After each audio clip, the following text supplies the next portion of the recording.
Item ಯಾವುದೇ ಇರಲಿ try ಮಾಡಿ ಆಚಿ ಚಿಕನ್ ಮಸಾಲಾ. ಪರಪ್ಪನ ಅಗ್ರಹಾರ ಜೈಲಿಗೆ ಬಿಜೆಪಿ ಶಾಸಕ ಚಂದ್ರು ಲಮಾಣಿ ಅವರನ್ನ ಕರ್ಕೊಂಡು ಹೋಗಿದ್ದಾರೆ. ಚಂದ್ರು ಲಮಾಣಿಯನ್ನ ನ್ಯಾಯಾಂಗ ಬಂಧನಕ್ಕೆ ನ್ಯಾಯಮೂರ್ತಿಗಳು ನೀಡಿದ್ದಾರೆ.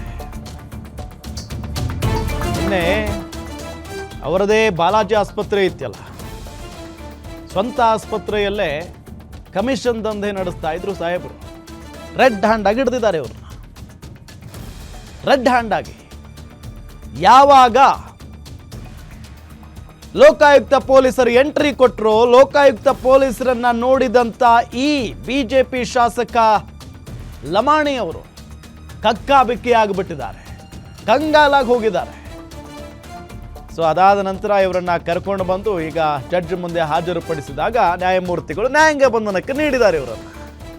ಮಾರ್ಚ್ 3ರವರೆಗೆ ಚಂದ್ರು ಲಮಾಣಿಗೆ ನ್ಯಾಯಾಂಗ ಬಂಧನ, 10 ದಿನಗಳ ಕಾಲ ನ್ಯಾಯಾಂಗ ಬಂಧನಕ್ಕೆ ನೀಡಿ ಆದೇಶವನ್ನ ಹೊರಡಿಸಲಾಗಿದೆ. ಶಾಸಕರು ಸೇರಿ ಮೂವರಿಗೂ, ಅಂದರೆ ಅವರ PAಗಳಿಬ್ಬರಿದ್ದಾರಲ್ಲ, ಸೊ ಮೂವರಿಗೂ ಕೂಡ ನ್ಯಾಯಾಂಗ ಬಂಧನಕ್ಕೆ ನೀಡಲಾಗಿದೆ. ಆದೇಶ ಹೊರಬೀಳ್ತಾ ಇದ್ದಂತೆ ಸೆಂಟ್ರಲ್ ಜೈಲಿಗೆ ಕರೆದುಕೊಂಡು ಹೋಗಿದ್ದಾರೆ ಲೋಕಾಯುಕ್ತ ಪೊಲೀಸರು. ನೋಡಿ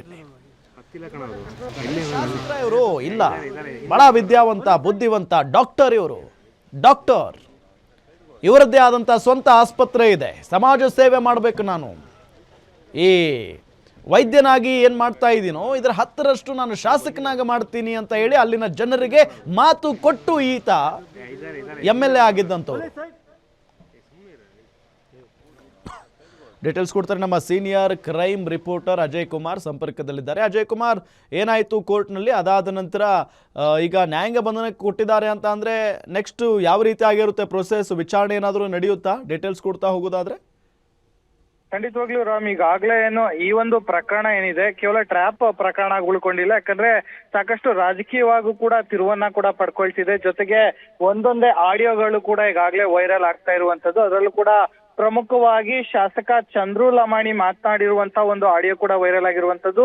ಗುತ್ತಿಗೆದಾರನೊಬ್ಬನಿಗೆ ಏನು ಆವಾಜ್ ಹಾಕುವಂತ ಆಡಿಯೋ ಕೂಡ ಈಗಾಗಲೇ ಸಿಕ್ಕಿರುವಂತದ್ದು.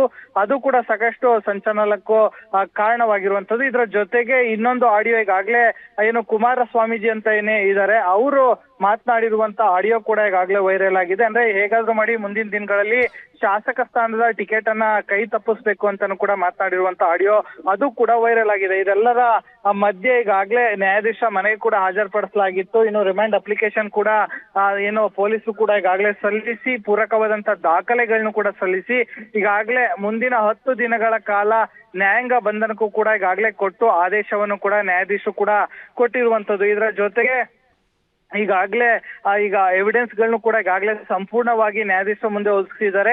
ಇನ್ನು ಬಹುತೇಕವಾಗಿ ನಾಳೆ ಅವರು ಕೂಡ ಏನು ಜಾಮೀನಿಗಾಗೂ ಕೂಡ ಅರ್ಜಿಯನ್ನು ಸಲ್ಲಿಸುವಂತಹ ಎಲ್ಲಾ ಸಾಧ್ಯತೆಗಳು ಕೂಡ ಹೆಚ್ಚಿದೆ ಅಂತಾನೆ ಹೇಳ್ಬೋದು. ಯಾಕಂದ್ರೆ ಈಗಾಗಲೇ ಇವತ್ತು ಕೂಡ ಅವರು ಸಲ್ಲಿಸಿರ್ತಾರೆ, ಆದ್ರೆ ಓಪನ್ ಕೋರ್ಟ್ ಈ ಒಂದು ಪ್ರೊಸೆಸ್ ಮಾಡ್ಬೇಕಾಗತ್ತೆ ಅಂತಾನು ಕೂಡ ನ್ಯಾಯಾಧೀಶರು ಕೂಡ ಹೇಳಿರ್ತಾರೆ. ಸೊ ಹೀಗಾಗಿ ನಾಳೆ ಬಹುತೇಕವಾಗಿ ಜಾಮೀನಿನ ಅರ್ಜಿಯನ್ನು ಕೂಡ ಸಲ್ಲಿಕೆಯನ್ನ ಮಾಡ್ತಾರೆ. ಬಹುತೇಕವಾಗಿ ಜಾಮೀನು ರದ್ದಾಗುವಂತ ಸಾಧ್ಯತೆಗಳೇ ಕೂಡ ಹೆಚ್ಚಿರತ್ತೆ ಅಂತಾನೆ ಹೇಳ್ಬೋದು ರಾಮ್. ಓಕೆ, ಥ್ಯಾಂಕ್ ಯು ತಮ್ಮೆಲ್ಲ ಮಾಹಿತಿಗಾಗಿ. ನಿಮ್ಮೂರಿನಿಂದ ವಿಶ್ವ ಮಟ್ಟದವರೆಗೆ ರಾಜಕೀಯ, ಸಿನಿಮಾ, ಸ್ಪೋರ್ಟ್ಸ್ ಯಾವ ಸುದ್ದಿಯೂ ಮಿಸ್ ಆಗಲ್ಲ. ಬರೀ ಸುದ್ದಿಯಷ್ಟೇ ಅಲ್ಲ, ಜೊತೆಯಲ್ಲೇ ಇರುತ್ತೆ ವಿಶ್ಲೇಷಣೆ. ಗ್ಯಾರಂಟಿ ನ್ಯೂಸ್ ನ ಸಬ್ಸ್ಕ್ರೈಬ್ ಮಾಡಿ, ಫಾಲೋ ಮಾಡಿ, ಕ್ಷಣ ಕ್ಷಣದ ಅಪ್ಡೇಟ್ಸ್ ಪಡೆಯಿರಿ.